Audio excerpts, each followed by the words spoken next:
Salams and welcome. Thank you for joining me in episode number 176 of the Afrikaans translation of the Holy Quran. En dit is die Heilige Quran van Imam Baker. En as ons gesê het, in hoofstuk nummer 9, ons sê nie in die naam van Allah, die barmhartige, die genade. Nee, ons net begin direct. Let's start. Episode number 176, hoofstuk 9, die boetedoening, Surah 9, Surah At-Tawbah. Afdeling 4 van hoofstuk nummer 9. Islam triomfantelijk in Arabië gevestig. Gewis het Allah julle op baie slagvelde bygestaan en op die dag van Hunayn, toe julle groot getalle julle trots laat voel het.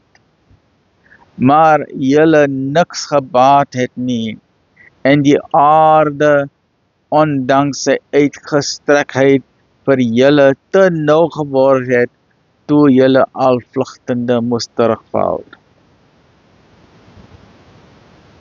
Dit was die battle van Hunayn, reg? Daarna het Allah sy kalmte oor sy boodskapper en die gelowiges laat neerdaal, en magte van julle nie kon sien nie, gestuur om die ongelowiges te straf. En dit is die loon van die ongelowiges. Daarna sal Allah die boetedoening aanvaar van wie hy wil. En Allah is vergewensgesind, genadevol.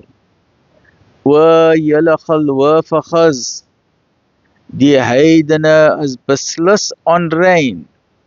Daarom sal hulle die heilige Kaaba na hierdie jaar nie weer betree nie.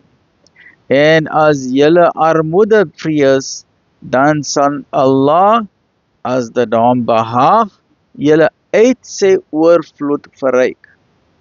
Waarlik, Allah is alleswetend, allerwys.